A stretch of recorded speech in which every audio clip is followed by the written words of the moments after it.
আসসালামু আলাইকুম রহমতুল্লাহ। প্রিয় দর্শক, আশা করছি সবাই ভালো আছে। আমরা মালয়েশিয়ার আজকে তৃতীয় দিন, অর্থাৎ আমাদের শেষ দিন, যদিও আমাদের চতুর্থ দিন। আমরা 3টি পর্বে ভিডিও এডিট করেছি। চতুর্থ দিনে 4 রাত 5 দিন শহরের অলিগলিতে বিভিন্ন জায়গায় ঘোরা হয়েছে। সেই ভিডিওগুলো কিছু শেয়ার করতে যাচ্ছি আপনাদের। আজকে আমরা মসজিদ ইন্ডিয়া এই 5টাতে ঘুরবো এবং আমাদের ভ্রমণের লাস্ট যে অংশটুকু সেটি শেষের দিকে দেখাবো এয়ারপোর্ট। তো এই মসজিদ ইন্ডিয়ার আশেপাশে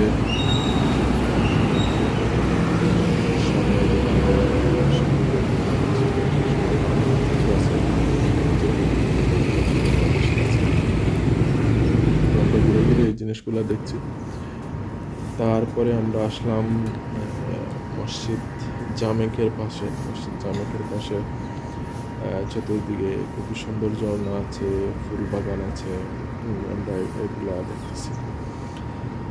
এর ফাঁকে আরেকটা জিনিস বলে রাখি, আমরা মালয়েশিয়ায় আসার ক্ষেত্রে সবাইকে সাজেস্ট করব, যারা মালয়েশিয়া আসবে হোটেল বুকিং যে দুটো জিনিস নিয়ে আসবেন। ভিসা মালয়েশিয়ার কঠিন না। যদি সংযুক্ত আরব আমিরাতে থাকলে আমাদের সাথে যোগাযোগ করতে পারেন। আমরা মালয়েশিয়ার ভিসা একদম সহজে করে দেবো। কোনো ধরনের এক্সট্রা চার্জ বা এক্সট্রা ডকুমেন্টস যেগুলো বলা হয় এই জিনিসগুলো প্রয়োজন হয় না। বাংলাদেশ থেকে আসতে পারেন।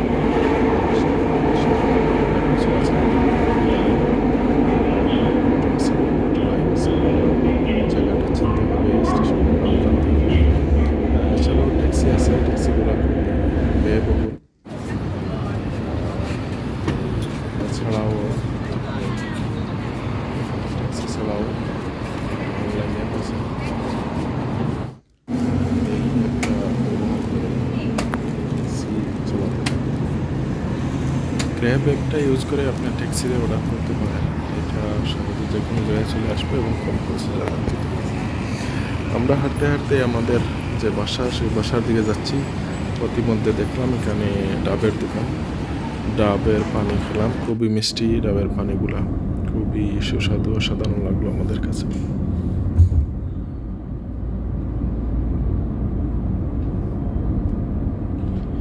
আরেকটা কথা বলে রাখি, মালয়েশিয়ার ইমিগ্রেশন কিন্তু খুবই হার্ড, খুবই কঠিন, যেটাই বলেন। কারণ বলা হয় যে বিশ্বের সবচাইতে কঠিন ইমিগ্রেশন হচ্ছে মালয়েশিয়াতে কিছু ইচ্ছা করে ওরা করে,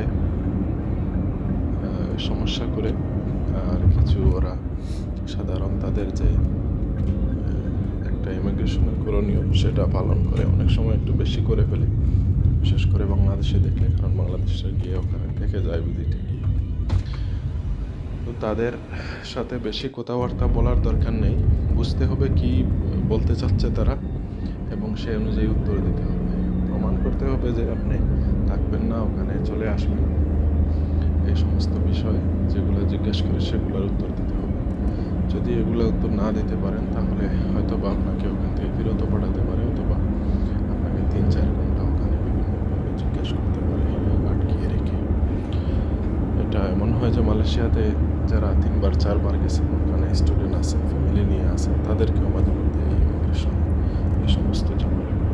আমাদের সাথে তেমন কিছু করে নেই, শুধু জিজ্ঞাসা করছে যেগুলো, এগুলোর উত্তর দিচ্ছে, বাস হয়ে গেছে।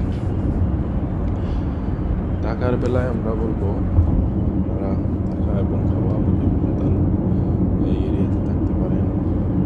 ওখানে একটু থাকার খরচটা কম। এছাড়াও মসজিদ ইন্ডিয়া ওই পাশে থাকতে পারেন। এখানে আপনারা বাংলাদেশি হোটেলও পাবেন।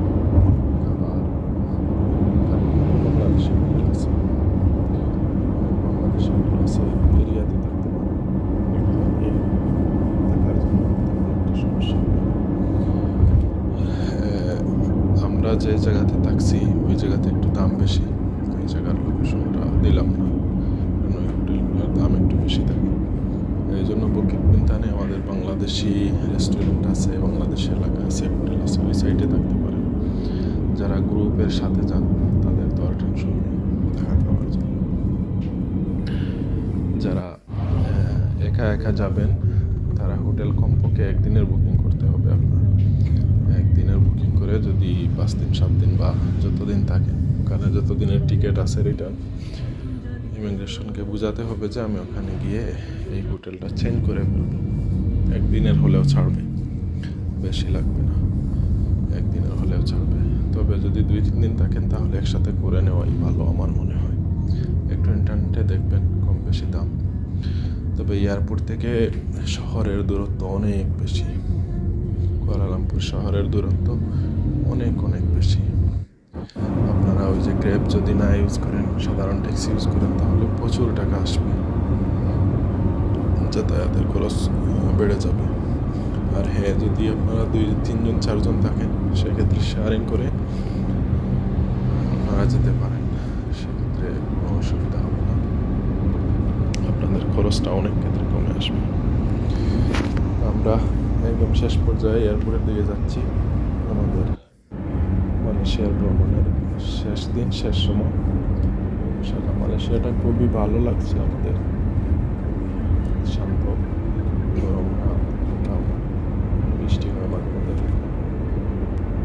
ওয়েদারটা আমাদের কাছে খুব ভালো লাগছে। আমরা মালয়েশিয়াতে